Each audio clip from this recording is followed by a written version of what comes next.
There are so many different ways to make hair in Blender. Often one of them gets overlooked because of its simplicity. I'm talking, of course, about using Blender curves. There have been a couple tutorials on this subject, including a great one by CG Cookie. But I feel like there's a lot of overlooked flexibility when it comes to creating appealing hair. In this video, I want to talk about the basics of modeling and creating materials for hair from curves. And I'm going to focus on some options that can give some extra depth to your model and to your material. I am going to assume that you have a basic understanding of Blender. I will talk about some of the shortcuts, but I'm going to assume that you're familiar with all the different modes, especially as we get into material creation. If you aren't very familiar with Blender, there are a lot of tutorials you can go find to get you up to speed. So let's just jump into it. Okay, so to get started here, I'm going to give an overview of the core concepts of how I model hair.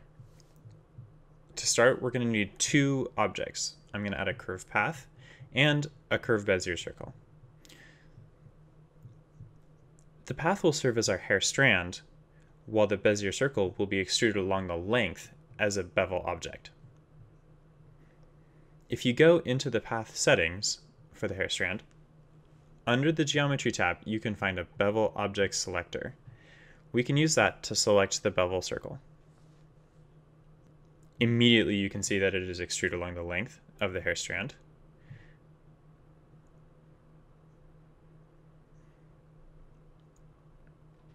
We're going to go into this Bezier circle just to create a little bit of definition. I'm going to scale it and provide a little definition, little geometry so we can see what's going on. And I'll talk a little bit more about this later on in terms of what you can do and what you can change here. How to make this a little bit more interesting. For now, let's get into actually modeling the hair though. So in addition to positioning the hair, you can also have control over the width of the object and the tilt. And these two controls give you most of the control that you're going to need to model the hair. The width here is controlled with Alt-S, and the tilt is controlled with Control-T. Another way to control the width of the hair is by using a taper object for the hair strand, but I prefer doing it this way because it gives you a little bit more control. So let's take a look at what this looks like practically. I'm going to go ahead and move our curve object to the first layer where I have a stand-in head placed. And I'm going to go ahead and add a new curve, a new path, to start modeling the hair.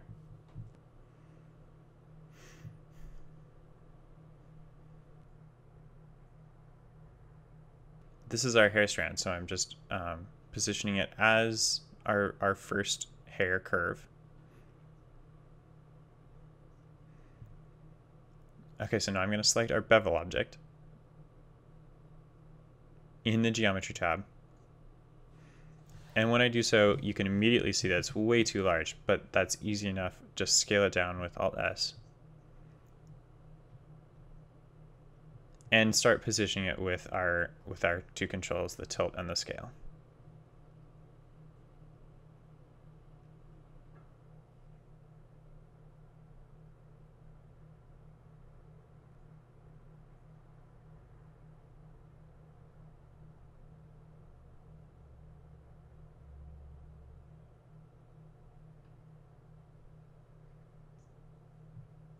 Once I have something that I like, I'm just going to select the whole thing with L to select link geometry and duplicate it with Shift D. When you're doing this, sometimes it can be helpful to remember the pivot point controls. Hitting period on your keyboard shifts the pivot point to be the 3D cursor, which you can place anywhere with your left cursor. Now, when I duplicate and rotate, it'll rotate around the new pivot point, that 3D cursor, which can be easier to control. Don't forget to switch back to your selection pivot point, however, just by hitting the comma key. I'm going to go ahead and speed this bit up a little bit placing all the hair is just a combination of those techniques. If I was going to talk about design at all, I would say to pay attention to the way the curves lay on top of each other, and instead of trying to create a flat hair curve all the way across, try to build the hair layers up in a way that kind of feels natural.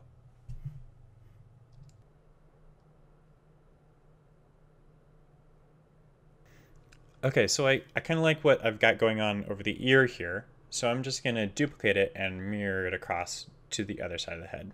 We can do this by selecting both of those curves with L, choosing the mirror point with the 3D cursor, changing the pivot point. Now we're going to duplicate those curves and scale it on the negative x-axis. Note that sometimes when you do this, Blender has a problem interpreting the orientation of mirrored curves, and so often when you do this, you need to adjust the tilt to keep it identical. Okay, so nice. I have the two sides there. I'm going to go ahead and smooth this up again as I fill in the rest of the hair.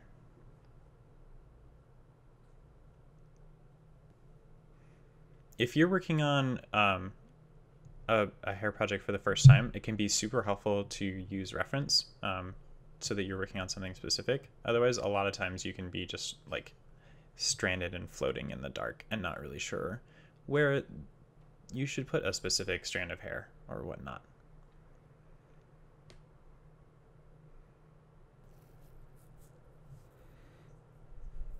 Nice. I kind of like what's going on, so I'm going to go ahead and continue to the back of the head. For the purposes of making this easier, I'm going to duplicate one strand and separate it into a separate object, and then use the mirror modifier to mirror it across the face. Note that I'm going to have to adjust the position here to make sure that the mirror modifier is correct.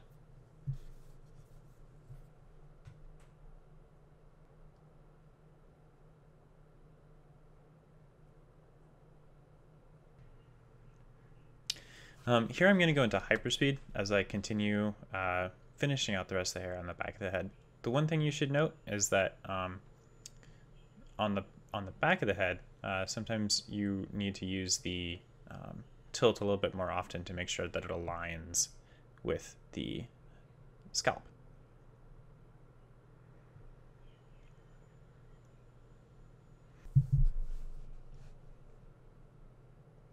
One thing I'd like to point out here, though, is when you're working with curves that are vertical, Blender doesn't know how to handle the orientation, and that can be a problem when you're positioning, because just positioning or when moving one vertex can rotate the entire curve like so.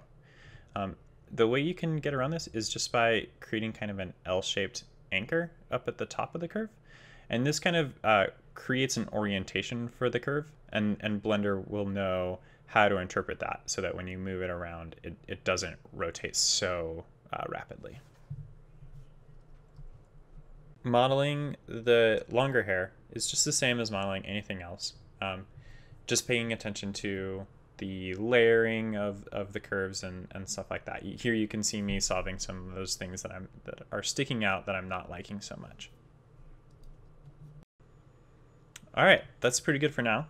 So I'm going to go ahead and start taking a look at the bevel curve and see what we can do to change the, well, just make this hair a little bit more interesting. Okay, so the bevel curve is just a curve, so you can change the position and orientation of any of these points to make it more interesting. I'm going to go ahead and subdivide it, and I'm going to change these handles to get them a little bit sharper. Over in the tool panel here on the left, you can see the vector option for handles. And you can see that this gives you control over the individual handles, and I'm going to go ahead and pull those controls up to create creases in the curve. I'm going to go ahead and also do that with the center there to create these three kind of sharp bits along the curve that you can see is pulled along the length of the hair strand.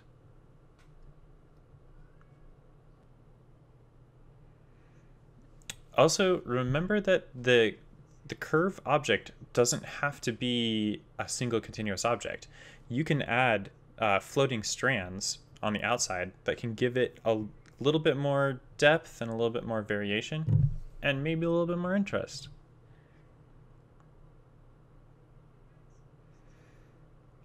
You can see how this has added some floating strands just pushed along the length of the hair. Cool, let's take a look at how this looks in render. Nice. We're off to a good start. So that's an overview of the hair modeling. Let's jump right into materials. Okay, so we're going to go ahead and split the window and add a node editor. Again, I'm going to assume that you kind of know your way around the basics of the node editor. But let's go ahead and add a principled shader. Make sure to add it to both my hair objects here.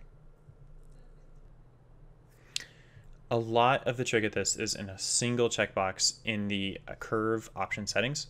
Under texture space, you can find a checkbox called Use UV for Mapping. And if you check that, it allows you to project textures along the length of the curve and use that as the texture space. We are going to take advantage of that to add some shader goodness and take this hair to the next level. Okay, so I'm going to go ahead and start with the noise texture here. I'm using the Node Wrangler add-on, which takes a lot of the guesswork out of options and stuff, and also allows you to preview textures in a nice way. So when I look at this noise texture, you can already see that it's being projected along the hair. So I'm going to change some of these settings to make it a little bit more strand-like, and you can see what it's doing there. Nice, I like that. So I'm going to go ahead and add this into a bump node and put it in the principled shader. When I do that, you can immediately see what that's doing. Obviously, just like a matter of taste, how much you want that up. I'm going to keep the strength around 0.5 or something. I'm also going to take this opportunity to change the roughness and make it a little bit more matte, just so we can see the light a little bit nicer. Okay, great. Now that we have that bump, we can use that to control the color of the texture. So I'm going to create a color ramp. Whoops. And I'm going to go ahead and plug the noise into that color ramp. And the color ramp over to the principled shader. Okay, and then just remembering that this noise texture is controlling both the bump and the color ramp. I'm just going to make a darker color for the lower colors and a lighter color for the highlights.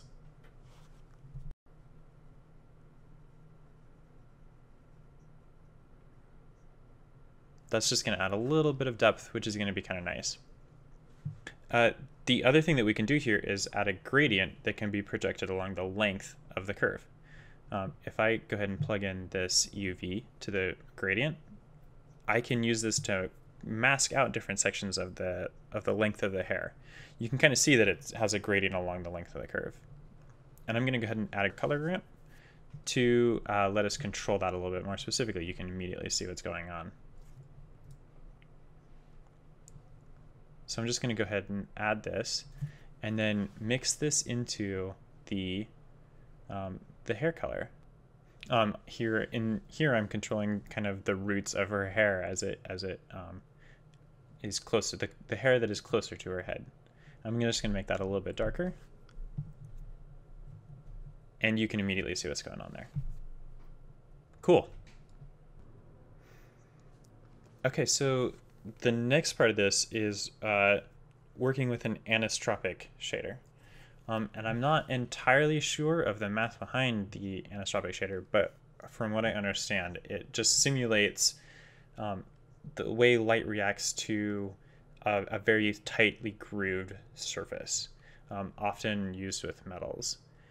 But we can use it to give us kind of a nice sheen.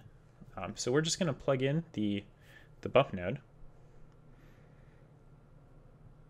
And I'm going to plug in the UV to the tangent, and that just maps the grooves of the anisotropic shader along the length of the curve. And you can play around with the settings of this node a little bit.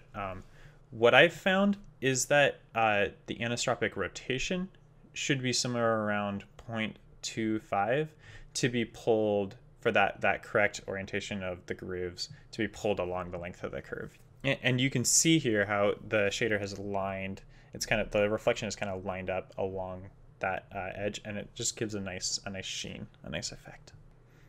So let's plug in this color.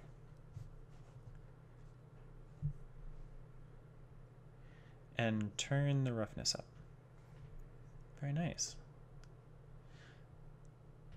So let's go ahead and mix this with a mix shader. Nice, it's already looking pretty sweet.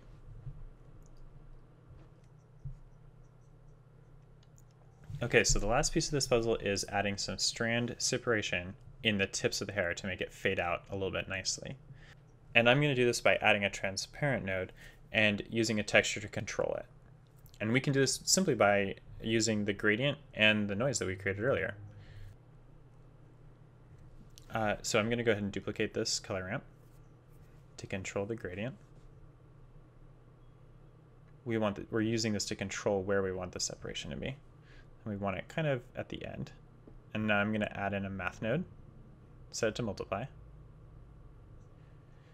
And I'm going to multiply the noise texture into that gradient. And you can see what happens. It's just adding those strands along the length of the curve. Now, if I create yet another color ramp, we can use this to control exactly where we want that separation to happen. And this is going to be our mask that we used for the transparency.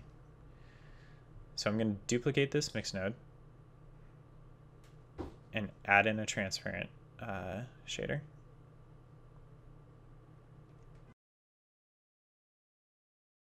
And then plug this mask into that as the mix, and you can see how it affects it.